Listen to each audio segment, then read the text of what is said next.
আজকে খবর এসছে যে ভারত থেকে আমরা 2,38,000 ডিম এনেছি, মানে চিকেন মুরগির ডিম এনেছি।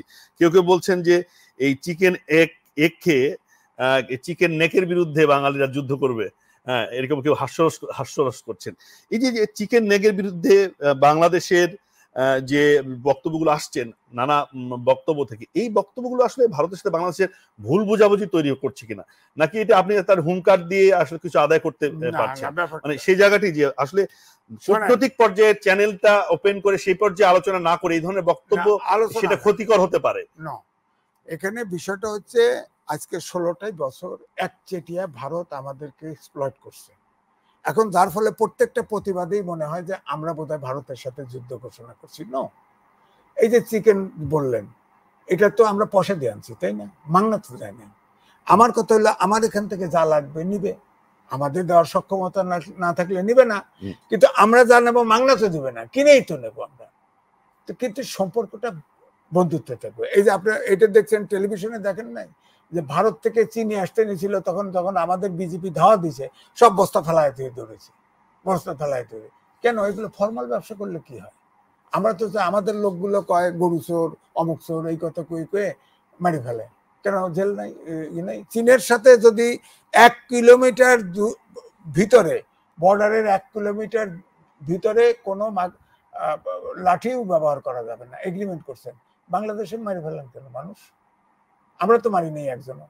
একবার একটা বহু আগে একবার একটা মারছি, তা নিয়ে তুলকালাম কাণ্ড, আমাদের সরকার মাপ চায়, এমন হয়েছিল। যেটা আপনি বলছেন যে নতজানু পররাষ্ট্রনীতির কারণে হয়েছে, যে আমরা সবকিছু মেনে নিয়েছি, প্রতিবাদ করিনি ভারতের, কিন্তু আবার বিপরীত দিকে একেবারে আপনি প্রতিবাদী পররাষ্ট্রনীতি যদি অবলম্বন করেন, আমার প্রশ্ন সেখানে, আপনি যদি রিয়েক্টিভ পররাষ্ট্র নীতি অবলম্বন করেন, কথাবার্তা বলেন, তো সেক্ষেত্রে আসলে দু দেশের সম্পর্কের ক্ষেত্রে সেটা আশু কোনো ফল আনবে কিনা, এই প্রশ্নটি আমি আপনাকে বলতে চাইছিলাম। যে আপনি প্রতিবাদ করলেন, আপনি বড় বড় বক্তব্য দিলেন, এখন চিকেন নেক দখলের হুমকি দিচ্ছেন একটা প্রতিবেশী রাষ্ট্র। আপনার যদি কেউ সেন্ট মার্টিন দখলের হুমকি দিয়ে বসে, তাহলে সেটি কি আপনি ভালোভাবে নেবেন রাষ্ট্রীয় পর্যায় থেকে?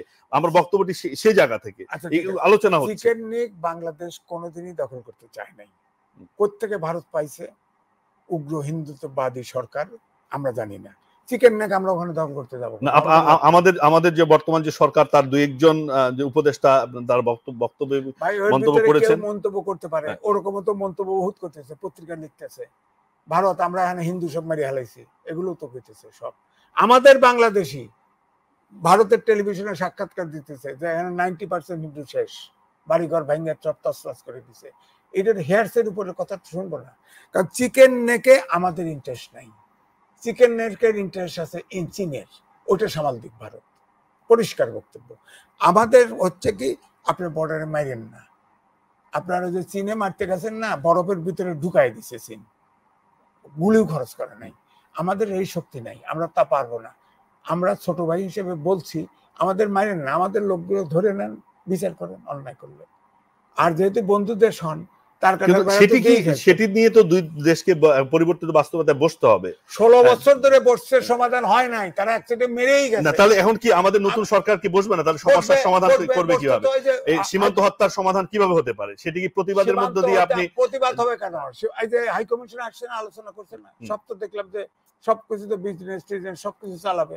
প্রয়োজনে বর্ডারে যে কথা হয়, ওই দুই পক্ষে কথা হবে, সমাধান হবে। আমরা চাই বর্ডার কিলিং জিরোতে নেমে আসুক। চীনের সাথে বর্ডার আছে, জিরোতে আছে না? ওদের সাথে তো শত্রুতা, আমাদের সাথে শত্রুতাও নাই, বন্ধুত্ব। আমাদেরটা জিরো। আমরা তো বলছি না চোরাচালান বন্ধ করেন, অনাচার বন্ধ করেন, আমরা তো বলছি না, কিন্তু মারেন কেন? মানুষ মেরে ফেলেন কেন? গুলি করে মেরে ফেলেন কেন? একটা ছেলে গেছে, চোরাচালানও না, সে তার বড় ভাই ওই পাশে আছে, দেখা করতে গেছে, গুলি করে মেরে ফেলছে মায়ের থেকে।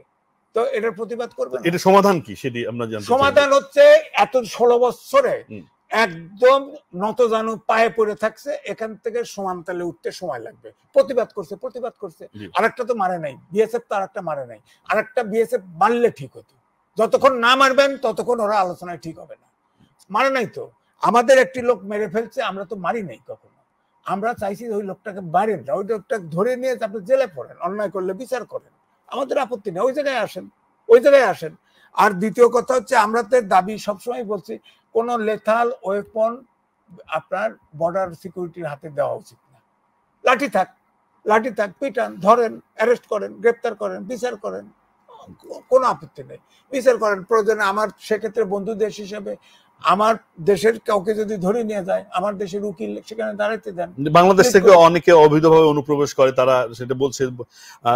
আমরা যেটা তাদের বক্তব্য থেকে শুনি যে পশ্চিমবঙ্গে প্রচুর বাঙালি সেখানে আছে, তারা এনআরসি করার উদ্যোগ নিয়েছে, সে কারণে তাদের নাগরিকত্বের স্বার্থ সমন্বিত রাখার জন্য তারা এই বাঙালি বিদেশিদের তারা সেভাবে ঢুকতে দিতে চায় না, ফলে তাদের সীমান্ত তারা সুরক্ষা করতে চায় তাদের সাথে। তারা ওই জায়গায় হলো আপত্তি।